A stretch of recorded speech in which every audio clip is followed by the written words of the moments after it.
आगे हम कौशिक सुनहु मंद यहू बालकू, कुटिल काल बस निज गुल गालकू, भानुवस राकेश कलंकु, निपट निरंकुश बुधु असंकु। अब लक्ष्मण की बातें सुनकर के परशुराम को गुस्सा आता है, वो विश्वामित्र की तरफ जाते हैं।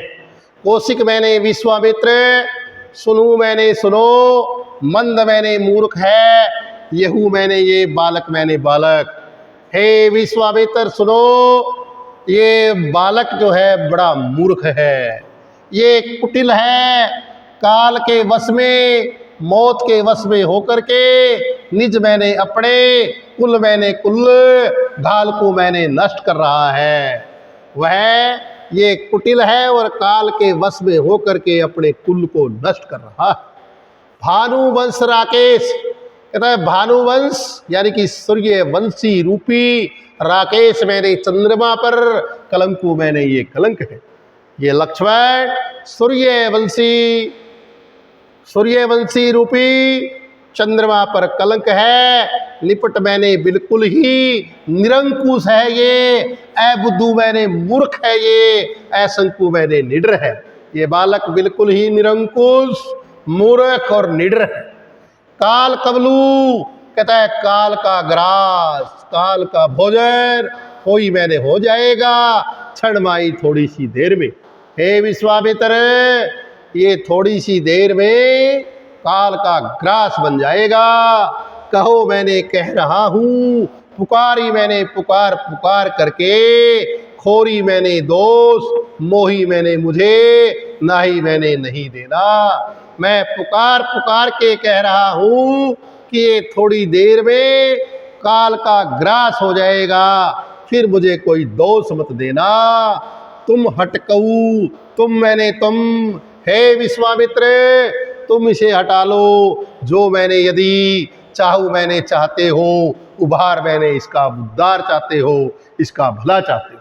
अगर तुम इसका भला चाहते हो तो मेरे सामने से इसको हटा लो और कहिए मैंने इसको बता दो मेरे प्रताप के बारे में, मेरे बल के बारे में, रोशु का मतलब गुस्से के बारे में, हमारे हे विश्वामित्र, हमारे प्रताप बल और गुस्से के बारे में इसे बताओ। इसका हमने शब्दार्थ आपने देख लिया, आगे देखिएगा सरलार्थ मैंने इसका आपको बिल्कुल बढ़िया तरीके से करवा दिया है। अब इसके ऊपर जो प्रश्न बनने जा रहे हैं वो बनने जा रहे हैं, देखिएगा प्रश्न नंबर 1, तुलसीदास ने कौशिक शब्द किसके लिए लगाया है? हमने पता चल गया कि विश्वामित्र के। परशुराम ने लक्ष्मण के लिए किन शब्द का प्रयोग किया? कुटिल, कालवश, निज कुल घालक या उपयुक्त सभी। कौशिक सुनु मंद यहू बालक किसके लिए कहा गया है? पता है कि लक्ष्मण के लिए कहा गया। अब नेक्स्ट कर रहे हैं, ध्यान दीजिएगा। लखन कहूँ मुनि सूजस तुम्हारा, तुम्ही अछत को बरने पारा, अपने मुँह तुम अपनी करनी, बार अनेक भांति बहु बरनी। लक्ष्मण जी परशुराम जी को कह रहे हैं, लखन मैंने लक्ष्मण जी, कहूँ मैंने कहने लगे, हे मुनि परशुराम, सूजस मैंने सूयस, तुम्हारा मैंने तुम्हारा। कहता है लक्ष्मण जी कहने लगे कि हे परशुराम जी, तुम्हारा जो यश है वो तुम्ही ही, अछत मैंने छोड़ करके, को मैंने कौन, बरने मैंने वर्णन, पारा मैंने सकता है, तुम्हें छोड़ करके और कौन इसका वर्णन कर सकता है। अपने मुंह के द्वारा तुमने अपनी ही करनी मैंने कामों के बारे में अनेक बार, भांति का मतलब अनेक तरह, बहु का मतलब अनेक तरह, वर्णी मैंने वर्णन किया है। उन्हें अपने मुंह से अपने ही कामों का अनेक बार और अनेक तरह से वर्णी का मतलब वर्णन किया है। नहीं संतोष, अगर तुम्हें संतोष अब तक नहीं हुआ, तुम संतुष्ट नहीं हुए, तो पुनि मैंने दोबारा कछु कहूँ मैंने कुछ कह लो। अगर अब भी तुम्हें संतुष्ट नहीं हुए तो दोबारा तुम कुछ कह लो। जनी मैंने मत, रीस मैंने गुस्से को रोक करके, दू सह का मतलब असहनीय, दुख मैंने दुख, सहन मैंने सहन करो। तुम गुस्से को रोक करके असहनीय या कठोर दुख को सहन मत करो। हमने इसके शब्दार्थ करवा दिए हैं, आपको शब्दार्थ देख लिया है, हमने इसका सरलार्थ करवा दिया है, विशेष हमारा पहले वाला है। अब हम आगे देखेंगे, देखिएगा। सूर समर करनी, सूर समर करनी करी, कहीं न जनावी आपून, विद्यमान रण पाई, रिपु कायर कथी प्रतापू।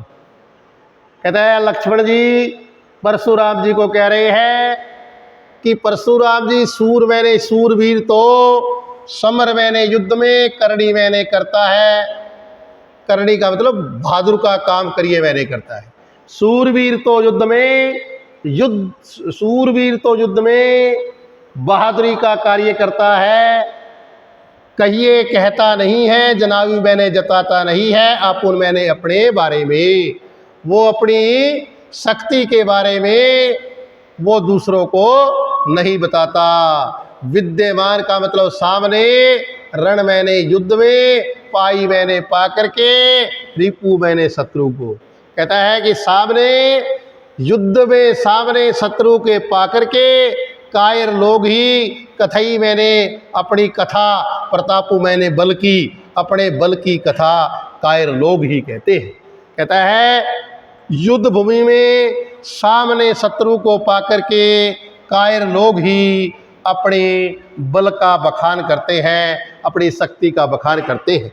इसका हमने शब्दार्थ दे दिया है, सरलार्थ हमने इसका करवा दिया है। अब इसके ऊपर जो ना यह प्रश्न, जो इसके आधार पर जो प्रश्न उत्तर है वो हम कर रहे हैं, ध्यान दीजिएगा।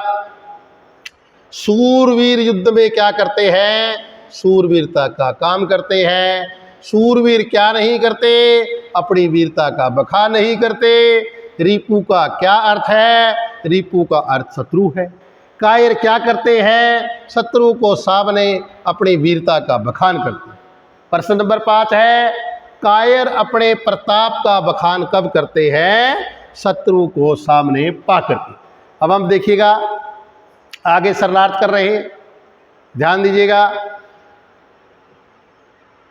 वीरवर्ती तुम धीर अछोबा, गारी देत न पाहु शोभा। लक्ष्मण जी कह रहे हैं परशुराम को, हे परशुराम, तुम तो वीरता का व्रत धारण करने वाले धैर्यवान हो। कहता तुम तो वीरता का व्रत धारण करने वाले धैर्यवान और गुस्से से रहित हो, तुम्हें गुस्सा तो आता ही नहीं। गाली देते हुए, न मैंने नहीं, पाऊ मैंने पाते हो, शोभा मैंने शोभा। कहता है तुम वीरता का व्रत धारण करने वाले हो, धैर्यवान हो, गुस्से से रहित हो, पर तुम गाली देते हुए शोभा नहीं देते। इसके अंदर ही हमने दे दिया है, सरलार्थ हमने करवा दिया है। इसका प्रश्न जो बनता है, इस काव्यांश का काव्य सौंदर्य बताइए। इसमें काव्य सौंदर्य लक्ष्मण और परशुराम के वार्तालाप का वर्णन किया है। अवधि भाषा का प्रयोग है, जिसमें तत्सम तद्भव शब्द मिले हुए। भाषा व्यंग्यात्मक है, वार्तालाप शैली है, व्यंजना शब्द शक्ति है, ओज गुण और वीर रस है, अनुप्रास अलंकार का प्रयोग हुआ है।